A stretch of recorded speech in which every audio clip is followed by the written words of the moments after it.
इस वक्त की बड़ी खबर में आपका स्वागत है। चलिए बढ़ते हैं खबरों की ओर। 3 छात्र लापता।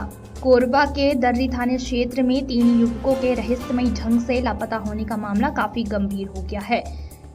डांडपारा स्थित हसदेव नदी के किनारे तीनों के कपड़े और अन्य सामान पाए गए हैं। युवकों के नदी में डूबने की आशंका व्यक्त की जा रही है। हालांकि पुलिस तीनों की तलाश में जुटी हुई है। कोरबा के दर्री थाना क्षेत्र में रहने वाले 3 युवक रहस्यमयी ढंग से लापता हो गए हैं। युवकों की सलामती को लेकर परिजन भी काफी परेशान है। सोमवार की दोपहर तीनों एक साथ बाइक में निकले हुए थे, जिसके बाद से उनका कुछ पता नहीं चल पा रहा है। परिजनों के माध्यम से जब पुलिस तक बात पहुंची तब पुलिस ने तीनों की तलाश शुरू की। जांच पड़ताल के दौरान तीनों युवकों के कपड़े, जूती और बाइक डांडपारा स्थित सागौन बाड़ी के पास हसदेव नदी के किनारे मिले। आशंका जताई जा रही है कि नदी में नहाने के दौरान तीनों डूब गए होंगे और उनकी मौत हो गई होगी। हालांकि जब तक तीनों की लाश नहीं मिल जाती है तब तक कुछ भी कहना जल्दबाजी होगी। तीनों के नाम आशुतोष सोनकर, बजरंग प्रसाद और सागर चौधरी हैं, जिनमें से 2 CSEB कॉलोनी के निवासी हैं, जबकि एक अयोध्यापुरी का रहने वाला है। पुलिस तीनों की तलाश में जुटी हुई है। डांडपारा के अंतिम छोर पर तीनों के कपड़े और अन्य सामान पाए गए हैं। इस लिहाजा से तीनों के पानी में डूबे जाने की अधिक संभावना है। फिलहाल पुलिस तीनों की तलाश में है। उम्मीद की जानी चाहिए कि जल्द ही तीनों का कुछ न कुछ पता चल जाए। दर्री से मणिपाल निजा के साथ संतोष पटेल 3 युवक रहस्यमय ढंग से लापता। नदी किनारे मिले कपड़े और अन्य सामान, पुलिस जांच में जुटी। सर ये बताएंगे कि क्या रहस्य बना हुआ है? 3 बच्चे गायब हैं, कपड़ा मिला है, गाड़ी मिला है, क्या रहस्य है सर?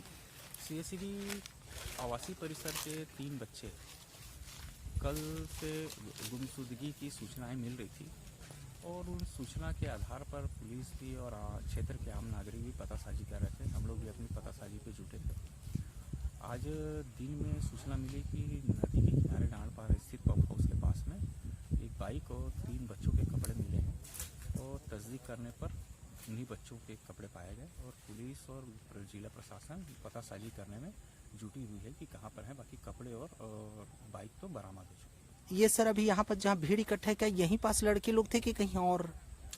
ये घटना स्थल जिसको हम अगर माने तो नदी के किनारे पे ही जहाँ पे इनकी बाइक और कपड़े पाए गए हैं, उसके बाद से पुलिस उसको पॉइंट मान करके अपनी विवेचना कर रही है कि कहाँ पर ये गए हो सकते हैं, संभावनाएं कहाँ की बन सकती है कि पानी पे गए हैं या और कहीं पे क्या हो सकता है। ये तीनों बच्चे कहाँ के थे सर?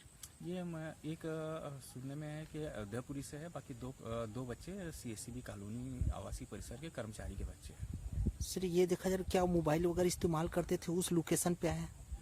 नहीं, मोबाइल जो सोनपुरी का टावर के आधार पर विवेचना पे पुलिस ले रही थी और हम लोग भी पतासाजी पे नदी के उस पार से भी ढूंढ रहे थे, लेकिन ग्रामीण जनों के द्वारा बताया गया कि यहाँ पर बाइक और ये बरामद की गई है, कपड़े वगैरह देखे गए हैं। उस आधार पे जब नदी के इस पार आने पे पता चला कि टावर ये था, लेकिन नदी के पहले पे इन लोगों के कपड़े और बाइक बरामद हुई। किसी परिवार, किसी बच्चे के पिता से कभी बात हुई क्या कि क्या रहस्य हो सकता? नहीं, कुछ नहीं, ऐसे ही अब तो विवेचना का विषय है। अब ये तो घर वाले या पुलिस वाले विवेचना के बाद ही बता सकते हैं कि मामला क्या वो हो सकता है।